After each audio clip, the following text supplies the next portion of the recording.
Bagong first 5 ng Barangay Ginebra ngayong Commissioner's Cup, tara na't ating alamin. Ngayong mas malalaki na nga ang mga players para sa Commissioner's Cup dahil sa bagong rule ng PBA na no height limit na ang mga imports. Kaya naman siguradong ibang adjustments din ang mangyayari sa bawat koponan kasama na dyan ang Barangay Ginebra. Pero at alamin natin ang magiging bagong first 5 ng Ginebra at kung sino-sino ang makakapalitan nila. Para sa point guard position ay walang iba kundi si Scottie Thompson. Considered na nga itong si Scottie bilang heart and soul ng barangay. Hindi mo lang kasi maasahan ito sa assist at scoring kundi pati na rin sa rebounds kaya naman halos triple-double lagi ang stats nito. Makakapalitan nga niya ang veteran at malapit nang mag-retire na si L.A. Tenorio. Kahit nga nagkakaedad na ito mga idol ay hindi pa rin matatawaran ang leadership na naibibigay niya sa loob ng court. Andyan din si RJ Abarientos na siyang sixth man naman ni Coach Tim Cone, kaya naman pagdating sa point guards ay solid pa rin ang barangay.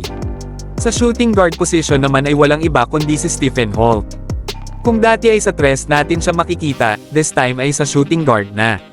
Ngayong na-unlock na nga ni Coach Tim Cone ang kanyang defensive ability, ngayon ay ang kanyang opensa naman. Makakapalitan nga niya itong si Maverick Ahanmisi. Dati ay first 5 nga itong si Maverick pero napansin ni Coach Tim Cone na mas effective ito sa bench. Parang walang nagbago pa rin naman mga idol pag ito ang pumalit dahil legit scorer nga din ito.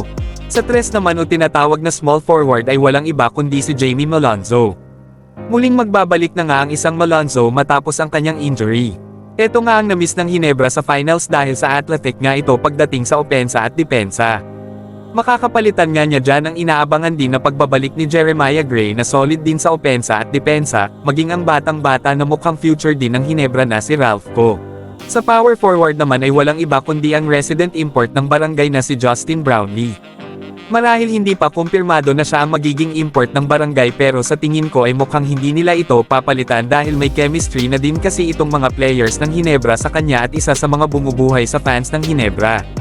Kaya naman asahan natin ngayon ang mas malakas na Justin Brownlee sa 4. Hindi naman nagsasabay na inaalis ni Coach Tim Cone sina JB at Jamie Malonzo kaya maaring sila lang din ang magpapalitan. After nga magpahinga ang isang Malonzo ay kukunin naman itong si JB para intact pa rin ang opensa nila, tsaka naman papalitan ni Brownlee itong si Jeremiah Gray para balik ulit ang first 5 nila pagdating ng final quarter.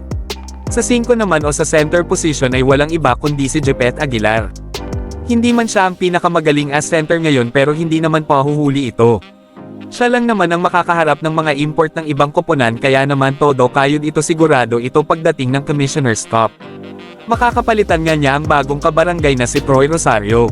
Ito nga ang kulang nila last season, ang kapalitan ni Jepet dahil nga sa na-injured itong si Isaac Go. Depende na lang siguro si Coach Tim Cone kung sino ang mas maganda ang nilalaro sa kanila ni Jepet na tatapos ng laro. At yan nga mga idol ang nakikita kong bagong first 5 ng Barangay Ginebra. Ikaw idol, ano sa tingin mo?